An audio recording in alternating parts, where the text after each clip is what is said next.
Olá, caros clientes e amigos do Mentorial. Essa é a nossa segunda live e é um enorme prazer tê-los aqui conosco. Não esqueçam de deixar seu like, seu comentário e compartilhar com seus amigos.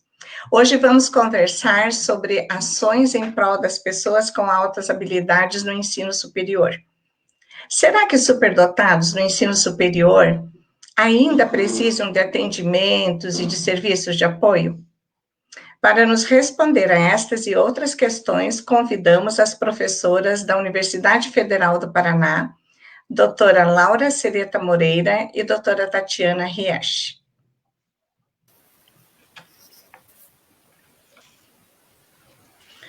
Doutora, eu vou ter que ler aqui, tá, gente? Porque o currículo das meninas aí é maravilhoso. A professora Laura Sereta Moreira, ela é licenciada em Educação Especial pela Universidade Federal de Santa Maria e em Pedagogia também pela Universidade FIC de Santa Maria. Possui mestrado em Educação pela Universidade Federal de Santa Maria, doutorado em Educação pela USP, é professora da Universidade Federal do Paraná, no setor de Educação, no Departamento de Planejamento e Administração Escolar, no programa de pós-graduação em Educação, tem experiência na área de Educação Inclusiva, Política, Gestão e Planejamento Educacional. Coordenadora do NAPNE, Núcleo de Apoio às Pessoas com Necessidades Educacionais Especiais, na universidade também. É membro da diretoria do Conselho Brasileiro para a Superdotação, coordenadora de Inclusão e Diversidade da Universidade Federal do Paraná e preside o Fórum Nacional de Acesso ao Ensino Superior. Doutora Tatiana Riech é psicóloga, possui mestrado em Educação pela Universidade Federal do Paraná, doutorado em Ciências Médicas, área de concentração de Neurologia pela Unicamp, pós-doutorado em Psicologia Evolutiva e da Educação pela Universidade de Múrcia, na Espanha, professora do Departamento de Psicologia do Programa de Pós-Graduação em Psicologia, área de concentração, avaliação e intervenção em neuropsicologia, coordenadora do Laboratório de Neuropsicologia da Universidade Federal do Paraná. As duas coordenam as ações e as pesquisas do Núcleo de Estudos e Práticas em Altas Habilidades e Superdotação, ou chamado NEPAS. Prestem atenção neste nome, ok? Então, meninas, vamos começar a nossa conversa, então, sobre altas habilidades e superdotação no ensino superior, e eu gostaria que vocês dessem um oizinho para o nosso pessoal que já está chegando aí, já estão nos ouvindo.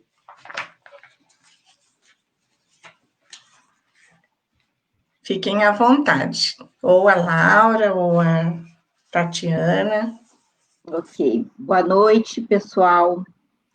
Muito obrigado por estarem conosco. Um especial obrigado a Bartira pelo convite. É de suma importância o tema e a gente poder também se encontrar nesses momentos.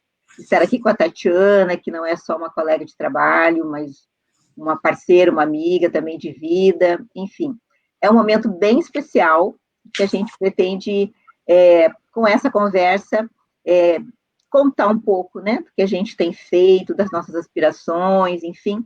E é isso, vamos deixar para a Tati agora continuar. Boa noite a todos, boa noite, Bartira, boa noite, Laura, boa noite a todos que nos assistem, e acho que é um momento muito triste para todos nós, né? Acho que essa pandemia, é difícil a gente dizer que se sente feliz com tanta tristeza e tanta perda, né? Perdas, claro que as perdas das vidas e perdas dos lutos que nós todos estamos vivendo. E acho que as lives e nos assuntos que a gente gosta é uma forma de nos unir, uma forma de nos aproximar, e acho tanto que quem assiste, quem faz, a gente se sente acolhido, se sente aquecido, porque estamos entre os pares, estamos com pessoas que parece que estamos dividindo, né, coisas gostosas. E eu acho que essa é a função mesmo, da gente poder dividir experiência, dividir informação, dividir vivências, nessa área tão difícil que é a altas habilidades e superdotação, né? Deixa um abraço para todo mundo.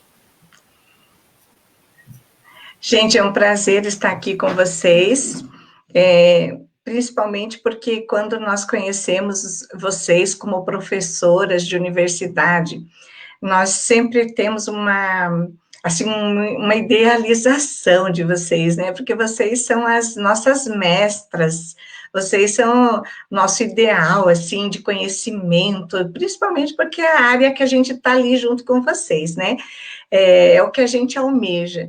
E depois que a gente conhece o lado humano de vocês, que vocês são pessoas, que vocês cansam, que vocês lutam, que vocês batalham, que vocês têm, né, a mesma vida que se apresenta para nós, se apresenta para vocês também, né? Então, como dizia meu pai, as intempéries, né, as benesses e as intempéries, mas é muito legal ter vocês duas aqui conosco para conversar sobre esse tema tão interessante. Quando eu estava vendo o teu currículo, Laura, eu percebi, assim, que ele é bem focado na defesa da educação inclusiva. É de se esperar, então, que essa luta envolva ações também a respeito da superdotação, que depois, num certo momento, você começou a se envolver com as altas habilidades de superdotação. Você poderia nos contar como se deu essa política de inclusão das pessoas com altas habilidades de superdotação na universidade? Como foi esse processo de atenção e visibilidade para o estudante superdotado? Pois não, vamos ver o que a gente consegue contar aqui. A área de superdotação, na verdade, na universidade, ela nasce quando o NAPNE enfim, é conduzido, né, as políticas da universidade, né? Ele é inaugurado em 2006, e nós estamos bastante focados na área da deficiência, até porque as políticas públicas, todas, né, as poucas que tem, a gente sabe que a deficiência é sempre a área que vem, né, no sentido de pensar a inclusão. Recentemente é que entra a questão do transtorno do espectro autista, né, e do autismo, e a superdotação sempre foi a super esquecida. Então, na universidade, isso não foi diferente, e ainda hoje a gente percebe as dificuldades que nós enfrentamos. Quando nasce o NAPNE, nós entendemos naquele momento que era para as deficiências. Passado umas 2, 3 semanas, eu costumo contar essa história, nós recebemos 2 alunos que tinham o diagnóstico de superdotação e procuraram o NAPNE, eles não se conheciam, eram de cursos diferentes, e eles procuraram o NAPNE, conversaram comigo, e a fala era idêntica. Professora, eu fui diagnosticado com altas habilidades, ainda na educação básica, um deles tinha sido no ensino fundamental, o outro um pouquinho mais tarde. Queria conhecer o NAPNE, ver o que tem, o que a gente pode ajudar, mas eu não quero que os meus colegas, eu não quero que a coordenação do meu curso tenha ciência que eu vim até aqui. Então, isso já me causou um impacto enorme, quando a gente percebe que estudantes escondem a sua identificação por conta de trajetórias, né, quiçá bastante complicadas que tiveram na educação básica, e que, neste caso, nesses 2 casos, preferiram esconder as suas altas habilidades, a sua superdotação na universidade, para que, nas palavras dos alunos, né, eram 2 rapazes, não sofressem novamente o bullying, né, e as exigências e as cobranças de colegas e de professores. Então, isso caiu forte em mim, e eu percebi, gente, criamos o NAPNE sem pensar nesse grupo. E a partir daí, Bartira, nós começamos a buscar a Secretaria de Educação Estadual e, na sequência, a municipal, conhecer o trabalho dessas secretarias, conhecer as salas de recursos, conhecer cada uma de vocês, né? Conheci quase todas vocês naquele momento, isso a gente está falando de 2006, 2007, e a gente começa a investir na universidade, nas possibilidades que nós temos, né, em eventos, em grupos de trabalho, em grupos de estudos, em orientações, numa série de situações que ao longo da live a gente vai estar contando, mas é no início, né, do NAPNE que nós já temos, então, esse impacto forte para começar a reunir, enfim, ações. Um dos principais problemas que a gente enfrenta na universidade é que nós não temos corpo docente, nós não temos pesquisadores. Hoje contamos com pouquíssimos, mas naquela época nós não tínhamos nenhum pesquisador que orientasse estudos, né, de mestrado e doutorado nessa área. E foi um desafio muito grande, talvez tenha sido o desafio maior que eu enfrentei na universidade, foi começar a orientar trabalhos de mestrado e doutorado nessa área. Já tem mais de 10 anos que eu oriento trabalhos nessa área, e considero que aprendi junto, né? Me formei junto com as minhas mestrandas e doutorandas, que certamente alguma delas deve estar por aí, ouvindo a nossa live, ou quiçá mais tarde, mas foi esse o movimento, Bartira, foi buscar parcerias das secretarias, de grupo de pais, estudar muito, né, trabalhar muito na perspectiva de organizar eventos, organizamos materiais, e nos reuníamos, né, com os estudantes à época, para tentar compreender um pouco como era o processo de permanência na universidade, né. Daqui a pouco chega a Tatiana, né, um pouco mais para frente, então, que a gente, então, começa a trabalhar de forma mais efetiva. No setor de educação, você tem, né, o seu mestrado no setor de educação, você tem ciência de que nós temos de 2 a 3 colegas que abraçaram, né, a área, juntamente com outros objetos de estudos, né, e que reforçaram pesquisas importantes. E hoje nós estamos entre as 5 universidades, apesar do número muito pequeno de trabalho que temos, nós estamos entre as 5 universidades que mais produzem na área. E essa produção se deve de forma bastante incessante ao programa de pós-graduação em educação, e agora nós temos, sobretudo, a contribuição também da Tatiana, que daqui a pouco já vai comentar. Eu fico por aqui e depois vou contando um pouco como é que essa situação foi se desenhando e foi se organizando. Legal, Laura. Então, só queria, antes de passar para a Tatiana, dizer que acho que todas as alunas, os alunos de vocês estão aí, gente, estão ali, todo mundo dando boa noite, dizendo que vocês são maravilhosas, que isso a gente já sabe, que o tema é interessante, né, que é muito bom ouvi-las. Então, vamos botar fogo nesse povo aí. Já tem gente fazendo perguntas, mas eu gostaria que a Tatiana falasse também, porque nós temos aqui, gente, a Laura no setor de educação e a Tatiana no de psicologia, né? Então, como já estão perguntando aqui, eu já vou aproveitar, Tatiana, já vou passar a bola para você, e se a Laura quiser, a hora que quiser, a Laura é só entrar aí também. Quais as estratégias que são utilizadas para acolher esses alunos quando eles chegam na universidade? Eles ainda não sabem que tem o NEPAS, né?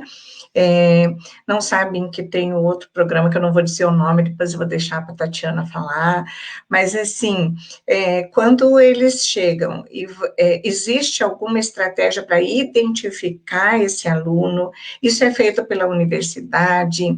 Ele já vem com o laudo? Como é que é esse acolhimento, como é que é essa descoberta de que tem um aluno com altas habilidades de superdotação? Tatiana, a bola é contigo agora.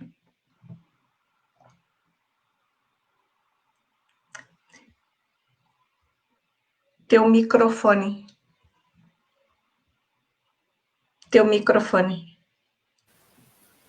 Perdão. A gente parte do princípio que nós estamos vivendo um momento dentro das ciências, né, que é o momento da neurodiversidade. que significa a neurodiversidade? A área que eu imagino poder contribuir, né, com a educação e com os estudos e as pesquisas de altas habilidades é com as neurociências, é através desse estudo do funcionamento cerebral dentro da aprendizagem e dentro do desenvolvimento humano, que é a minha área de origem, né? Então, nesse conceito, nessa ideia de que nós estamos vivendo uma fase de neurodiversidade. O que significa isso? São cérebros diferentes que funcionam de maneira diferente e, desta maneira, precisam ser reconhecidos nas suas diferenças e precisam ser incluídos. Então, todo o trabalho que o NEPAS desenvolve é um trabalho de inclusão, um trabalho para promover uma adaptação, uma satisfação, uma qualidade de vida e desempenho, porque estamos dentro da universidade, precisamos pensar em desempenho também, né? Desempenho acadêmico, nesse aluno que, de maneira geral, gente, ele já tem um histórico, né? A gente tem um perfil aí mais frequente do nosso aluno universitário, que ele já chega atendido principalmente na nossa realidade da Universidade Federal do Paraná, que é uma universidade que recebe os alunos, a grande maioria dos alunos do estado do Paraná. Esses alunos já vêm atendidos, já vêm identificados, na sua grande maioria, pelas estruturas de base, né, que são no ensino fundamental e no ensino médio. Então, quando eles chegam na universidade, esse aluno, na grande maioria das vezes, ele já está identificado, ele já conhece o seu perfil de aprendizagem, ele conhece o seu perfil de demanda. Nós vamos ter um grupo muito menor, que são alunos que se descobrem com uma alta performance na universidade. É um grupo bem menor, pelo menos para nós aqui no estado do Paraná, que é um estado de vanguarda, né, dos estudos de altas habilidades de superdotação. E nós vamos ter um grupo, como a Laura bem lembrou, que é um grupo de alunos que tem um perfil de até entender, até ter o conhecimento de que tem uma forma de aprendizagem e de desempenho acadêmico diferenciado, mas que não tem interesse, não quer, por algum motivo não quer revelar essa característica ou essa forma de funcionamento diferente, né? Qual que é o papel da universidade? O papel da universidade é identificar, né, ou dar o foco, evidenciar, e aí a gente desenvolveu um projeto chamado Pegasus, que é um programa de evidências globais de altas habilidades nas universidades, e esse programa Pegasus é justamente para a identificação desses alunos com altas habilidades.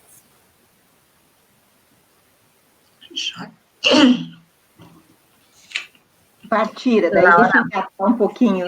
Eu ia passar a palavra para você, porque já é tido no senso comum, assim, que o aluno que entra na universidade, ele já passou por uma seleção estreita, então que ele já é superdotado, ele já tem altas habilidades de superdotação. Nós sabemos que isso não é assim, que existe um diferencial de perfil, de potencial, de perfil de aprendizagem, né? E como que isso acontece no setor de educação? Antes de responder a tua questão, eu queria pegar mais um gancho do que a Tatiana bem colocou, que historicamente, como é que a gente foi fazendo para chegar até esses alunos? A rede estadual, durante muitos anos, nos passou a relação dos estudantes com altas habilidades de superdotação que faziam parte das salas de recursos. E, da mesma forma, projetos que acolhiam, no estado do Paraná, mas sobretudo a cidade de Curitiba, que acolhiam alunos com este perfil, também nos indicavam quais eram os alunos que fariam vestibular, né, depois, mais tarde, o Enem também, e nós já sempre estávamos com aquela expectativa e aguardando esses alunos. Vejam como era bastante precário ainda a questão dos dados. Por quê? Era um momento que sequer o censo educacional do INEP trazia a questão do aluno com altas habilidades. Hoje, uma das questões que a gente mais discute, em reunião recente que eu tive com o INEP, é de que os alunos com superdotação, eles são caracterizados e contados, contabilizados, juntamente com os alunos com deficiência no Instituto Nacional de Pesquisa brasileiro, quer dizer, não pode. Então, essa é uma questão bastante complicada que a gente sempre teve, é dessa identificação, né, realmente um número mais aproximado de quantos alunos com superdotação nós temos nas universidades brasileiras. Nós acreditamos que com as questões que levantamos por INEP recentemente, há cerca de mais ou menos um mês, o próximo censo do ensino superior já vai trazer desagregado os alunos com superdotação dos alunos com deficiência, para que a gente tenha um olhar e uma condição de saber um pouco melhor. Outra situação também que foi um ganho que nós conseguimos, cerca de uns 8 anos atrás, fazer uma das perguntas, né, que o aluno, ao se inscrever no vestibular da Federal, ele é questionado se ele tem, né,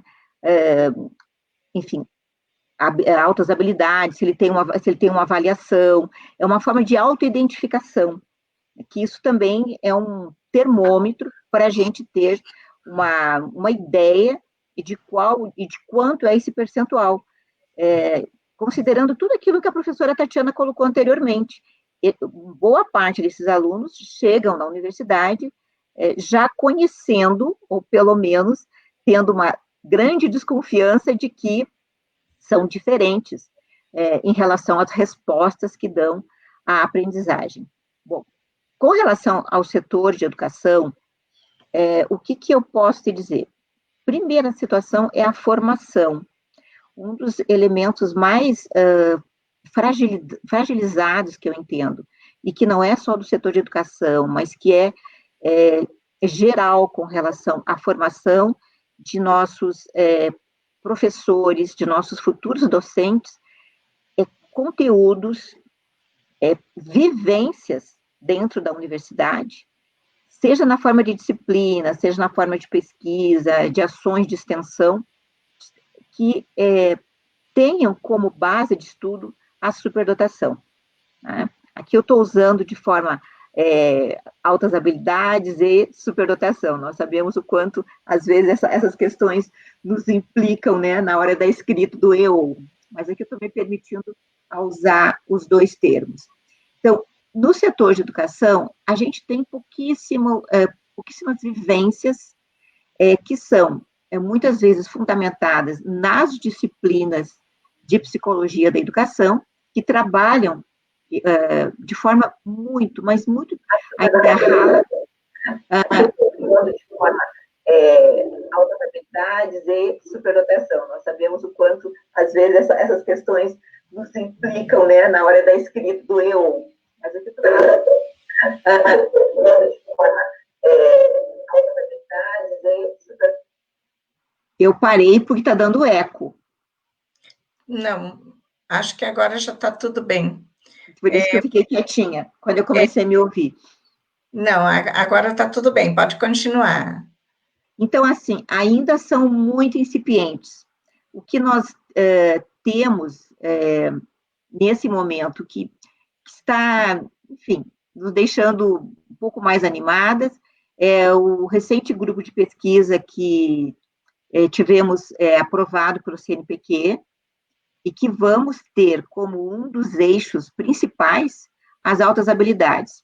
Tatiana e eu estaremos nesse grupo, e é uma forma também da nós sabemos que tanto a psicologia como a educação são fundamentais, né? Nós somos co-irmãs, e nesse sentido, as ações de educação, elas necessitam da psicologia, da mesma forma que a psicologia necessita do campo da educação, sobretudo para trabalhar com as questões relacionadas ao enriquecimento curricular, que é o know-how, né? Que há muito tempo a gente sabe que não só o Combrage, mas inúmeros pesquisadores brasileiros têm trazido por meio de estudiosos, né, da área de superdotação internacionalmente conhecidos. Então, assim, nós temos poucas ações, né, relacionadas ao ensino. O que nós temos de mais efetivo são orientações na área do mestrado e doutorado. Eu já orientei cerca de 2 teses e 5 dissertações, 5 ou 6. Nesse momento, eu estou orientando um trabalho de pós-doutorado nessa área, uma tese de doutorado, recentemente acabamos uma de mestrado, um TCC, e eu tenho um projeto de iniciação científica ligado a essa área, que estão comigo hoje 2 bolsistas.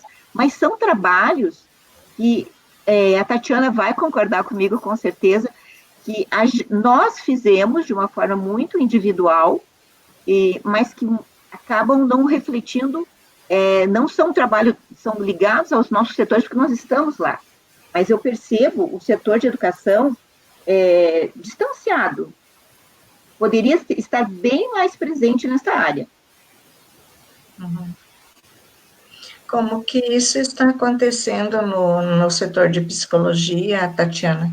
Você também sente, assim, esse distanciamento, ou que poderia estar muito mais próximo de ações mais efetivas, mais práticas? Como que você percebe isso? Eu só queria comentar um pouquinho a tua pergunta que você fez inicialmente, a geradora, né, e que eu acho bem interessante, porque acho que muitas mães podem estar nos assistindo, né, e mães de adolescentes, mães daqueles jovens entre 13, 14, 15, 16 anos de idade, e que me parece fundamental. Veja, nós já temos aí mais de 1.600, nesses 2, 3 anos que nós estamos trabalhando, mais de 1.600 alunos em que nós acompanhamos, em que nós vimos esses alunos dentro da universidade.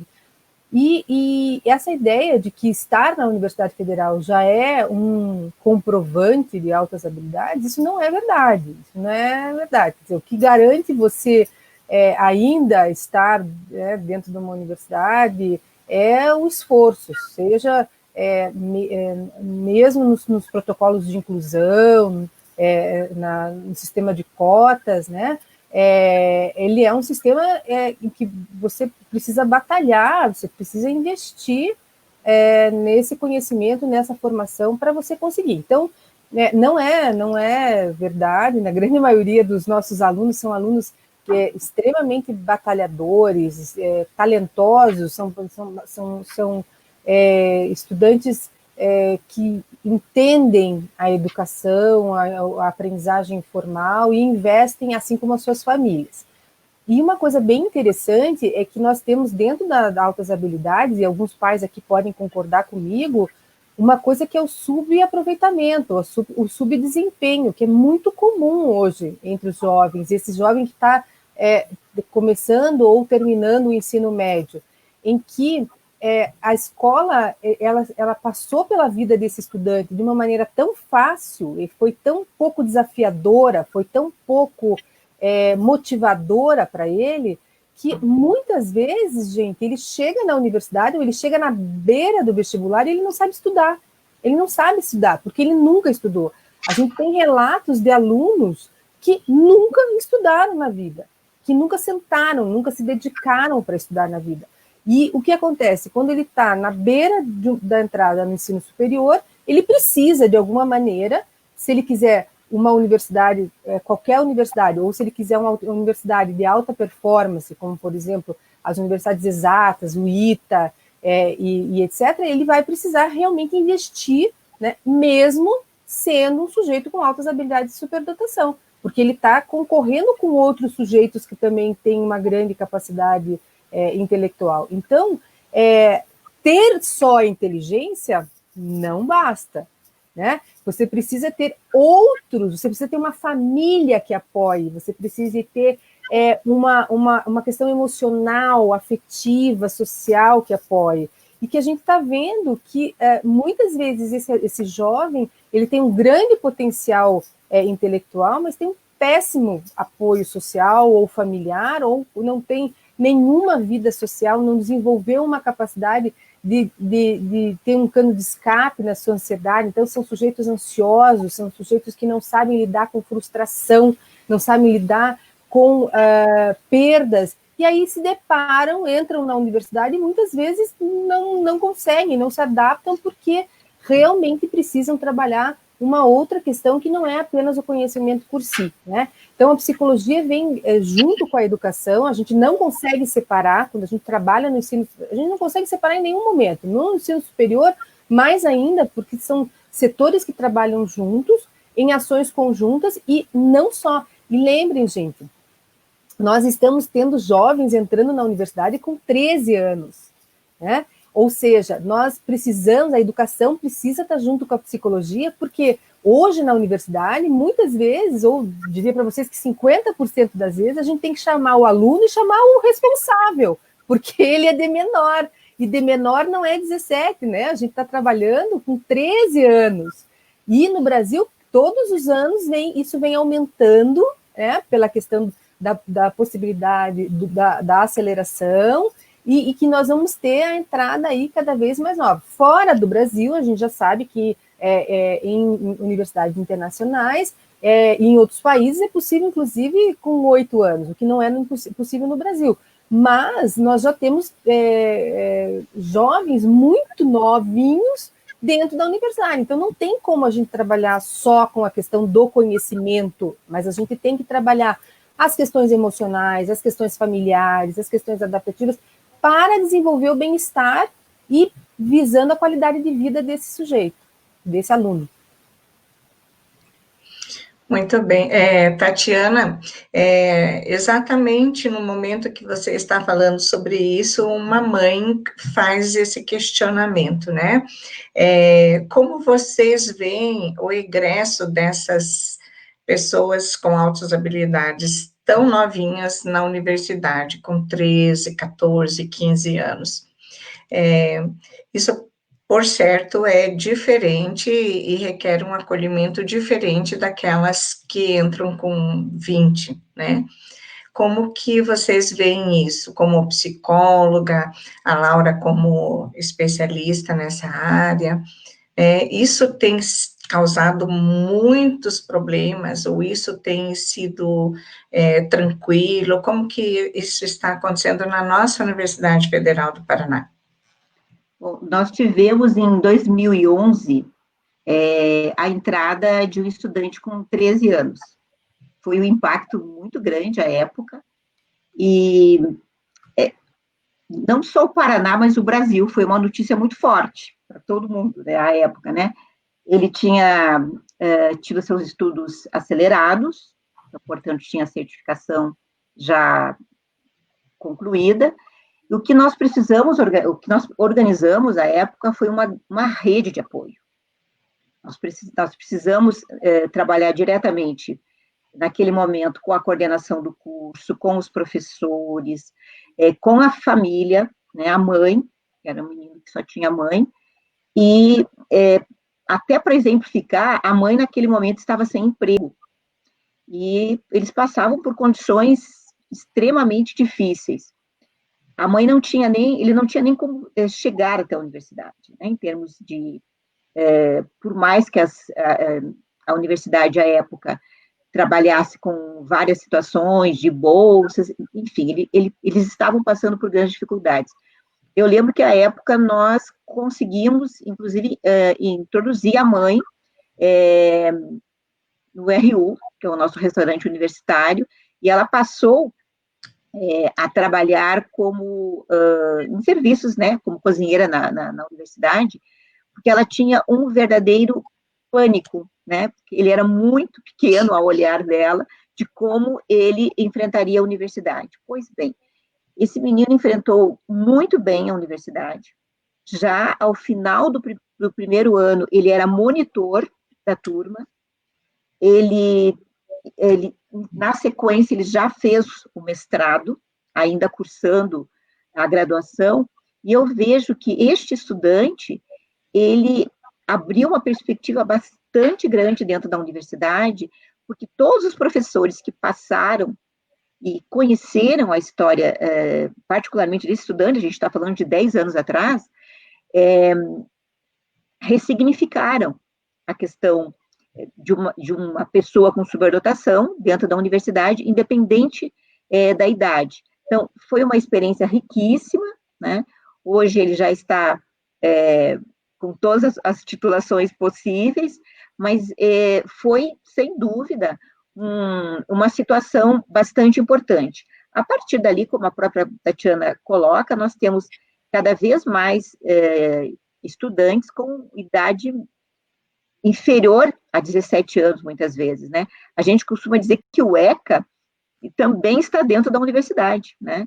E não se pode pensar em receber não só o aluno com superdotação, o aluno com uma idade menor que 16, 17 anos, né? Na verdade, o nosso alunado, de uma forma geral, ele precisa de uma rede de apoio. Esse aluno, mais ainda, né? Até porque a gente percebe também, muitas vezes, quando ele chega na universidade, e eu digo ele porque, infelizmente, né, a gente tem percebido o quanto as meninas ainda são menos identificadas que os meninos, a Tatiana pode trazer também sobre essas questões, e recentemente uma das nossas pesquisas mostrou isso também, mas a gente percebe que esse sentimento, muitas vezes, de perfeccionismo, né, e de isolamento, é bastante prejudicial, e se nós não tivermos aí um apoio, um olhar diferenciado, esse aluno corre o risco de evadir, assim como tem mais alunos, né? Passo para a Cris, para a Tati agora. Deixa eu falar um pouquinho da psicologia, né? Assim, até para essa mãe. Tatiana, oi, querida. Em seguida, você poderia nos falar como funciona o Pegasus? Como ele funciona já na sequência, eu ia pedir para você falar, porque é o que nós temos de efetivo, além das orientações de mestrado, doutorado, pós-doutorado, nós temos o NEPAS, né, que vocês coordenam, dividem essa coordenação, ou compartilham, seria melhor dizer, e isso é o que existe, de fato, de muito relevante, ao meu ver. Eu gosto muito de focar na prática, naquilo que é feito realmente. Então, fala um pouquinho como que funciona, né? Eu acho que você pode falar do Pegasus e a Laura falar do NEPAS para a gente fechar, porque, gente, a hora voa quando a gente fala de coisas que a gente gosta, coisas importantes, né? Nós temos aí 20 minutos, então, manda bala. Então, vejam lá.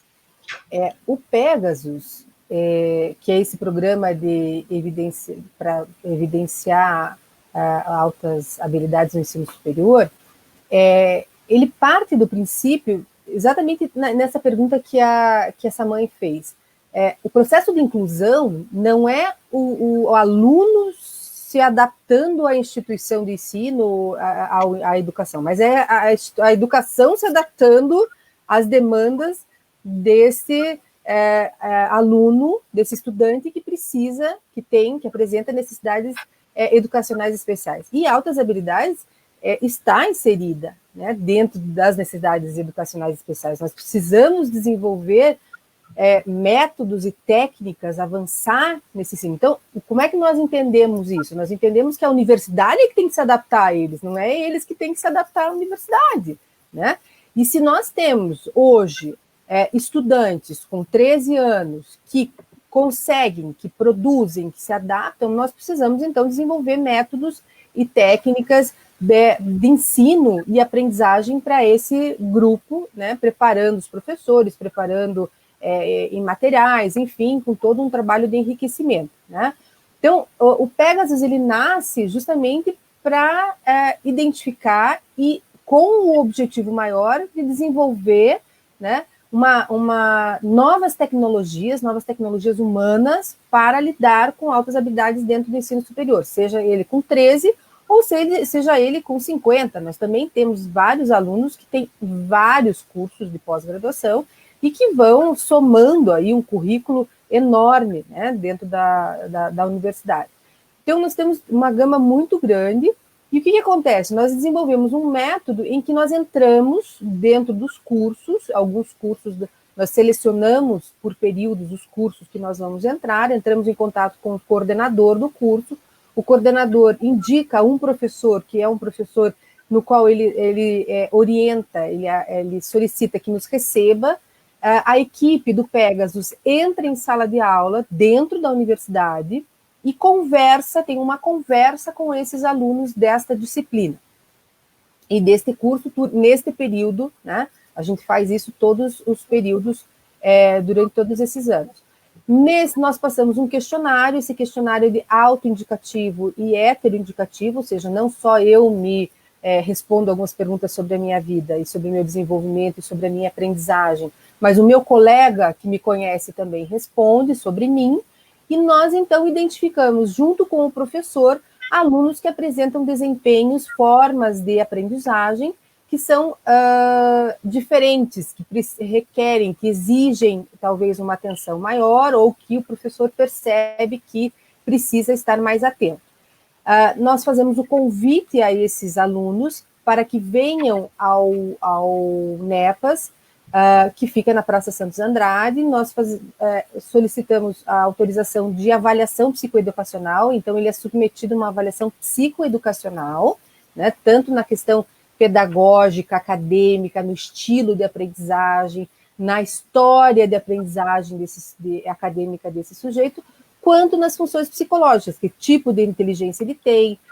Nós estamos basicamente trabalhando na universidade com a inteligência acadêmica, existem outros alunos que têm, outros estudantes que apresentam outras formas, mas o mais frequente é o tipo lógico, matemático e linguística dentro da inteligência acadêmica, né, em que nós fazemos, então, ele é submetido a uma avaliação psicoeducacional, e depois dessa avaliação psicoeducacional, nós orientamos o aluno, orientamos a coordenação, orientamos os demais professores, e ele entra num processo de intervenção. Nós temos vários projetos de intervenção, projetos como o Pegasus Gathering, que são reuniões semestrais, reuniões de alta performance, com egressos da universidade, com alunos que estão fora, inclusive, do país, ou mesmo com profissionais de universidades de ponta nacional. Nós temos o Go Pegasus, que é um grupo operativo mensal para os alunos com altas habilidades, dentro da Universidade Federal do Paraná, né? E nós temos o ROCAS, que é uma roda de conversa sobre altas habilidades e superdotação, que é aberta, inclusive, a toda a comunidade. Tatiana, nós temos muitas perguntas a respeito do atendimento ao socioemocional desses alunos. Tem algumas pessoas perguntando o que fazer com o isolamento, quando o aluno se isola. Eu acredito que isso, nessa idade, é bem comum. Então, são várias perguntas nesse sentido. Você poderia falar como identificado questões emocionais que estão sendo agravadas, né, pela condição de estar numa universidade tão cedo, de ter que lidar com uma identidade que talvez não tenha tido suporte anteriormente nesse sentido. O que vocês fazem, né? Entrou no NEPAS ou entrou no Pegasus, percebeu-se isso? Qual que é a condução da universidade para esse aluno ou para essa família, né? Joia, eu vou começar, eu vou fazer a primeira parte, tenho certeza que a Laura depois termina por responder a parte institucional. Na verdade, o que acontece é que nós estamos falando de um período como a adolescência, que é um período de lutos, um período de instabilidade de humor, né, de irritabilidade e um descontentamento, uma movimentação em termos de personalidade, e esse desafio na universidade. Então, de maneira geral, o que acontece vou falar especificamente os sujeitos com altas habilidades de superdotação, a entrada na universidade é motivadora, eles entram com grande expectativa, né? Como sendo uma estrutura de organização do seu cognitivo, do seu mental, da sua qualidade de vida. Associado ao fato de que os sujeitos com altas habilidades, as pessoas com altas habilidades, têm uma forma de funcionamento social diferente, né? São mais são mais gostam de ficar mais com poucas pessoas, em ambientes mais isolados e tal. Quando que isso passa a ser um problema dentro da universidade ou fora da universidade? Quer dizer, quando que esse isolamento passa a ser um problema? Quando nós vamos ter algumas necessidades básicas que são alteradas, como, por exemplo, sono. Né? O sono é um marcador importante de qualidade de vida. Alimentação. A alimentação é um marcador importante de qualidade de vida. Condição de saúde básica. Então, por exemplo, a gente tem hoje, às vezes, você tem um jovem que fica muitas horas na frente do videogame, né? Ou dos games. Quando que isso passa a ser um problema? Quando ele não consegue dividir com a produtividade, isso interfere na alimentação, isso interfere no sono, isso interfere na produtividade acadêmica dele. Né? E quando você percebe que isso altera a qualidade de vida, nós temos aí um marcador importante, né, para buscar ajuda, e a universidade tem recursos para isso, e eu passo para a Laura falar, então, dos recursos juntas para reitorias. Professora Laura, aproveita para falar para a gente, que tem gente querendo saber se existe adaptação metodológica para esses alunos também.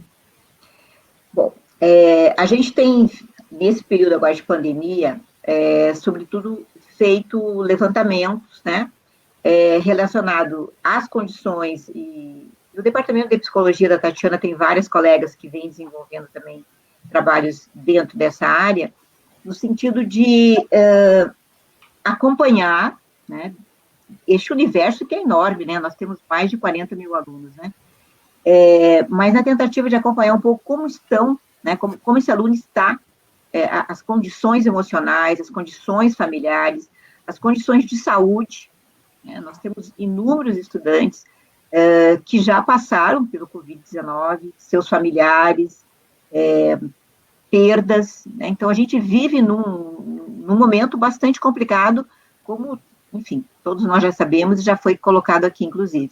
Então, enquanto gestão, o que a gente tem feito, independente da condição do aluno, é uma busca, né, acerca de como está esse aluno. Particularmente dentro do NAPNE, nós encaminhamos mensagens, e-mails a todos os estudantes, e também as suas coordenações, no sentido de não só acompanhar esses elementos que eu coloquei agora há pouco, mas também saber quais são as condições de apoios tecnológicos que esses alunos possuem, porque muitos também sequer conseguem ficar junto aos games porque não tem internet, né?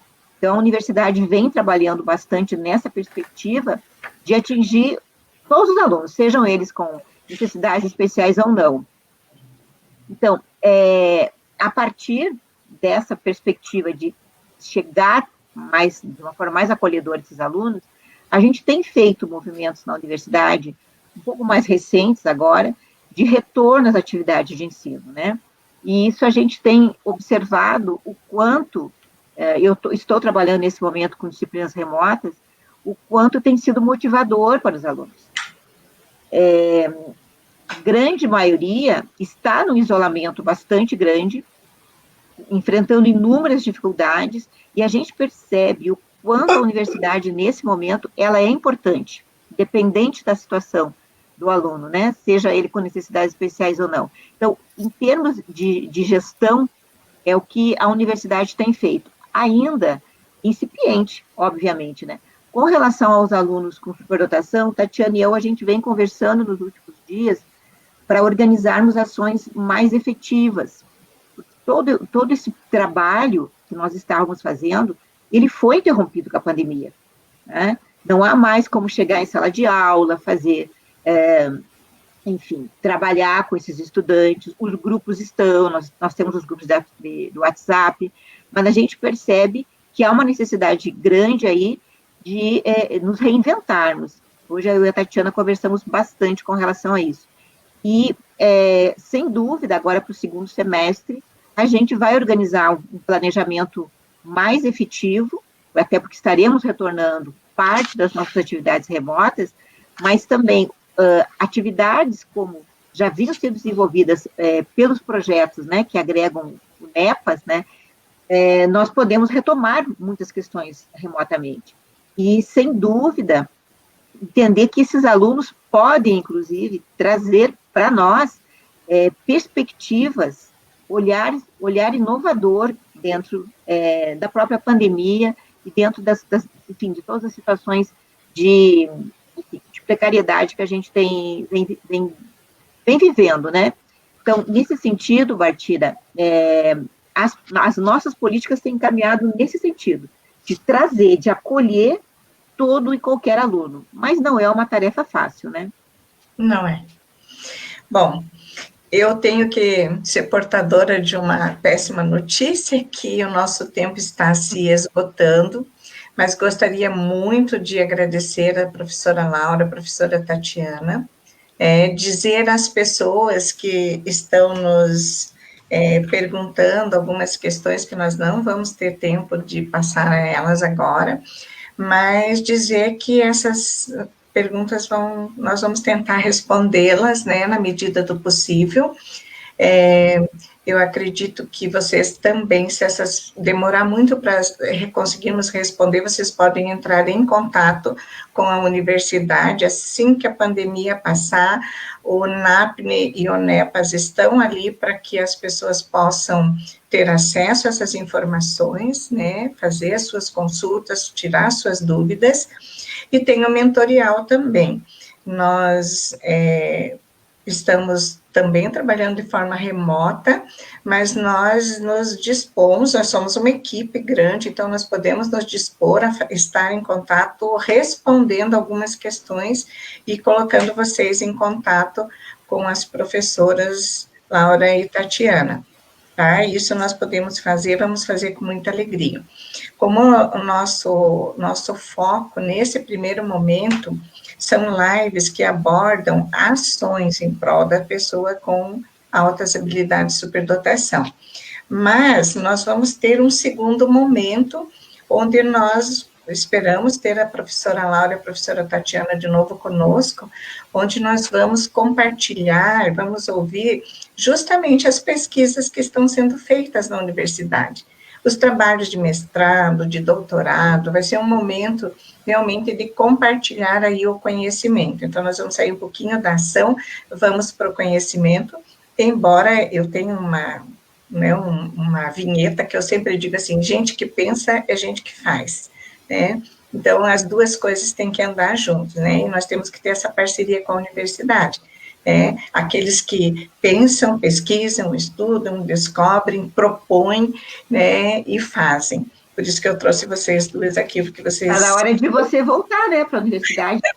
Tá, vamos lá, vamos ver se eu consigo fazer essa inscrição. Agora eu me aposento esse ano, Laura, daí você toda dos estudos. Ótimo. Gente, nossa próxima live vai ser daqui 15 dias, tá? E como o foco ainda é gente que faz ações, nós vamos ter conosco a professora Marita.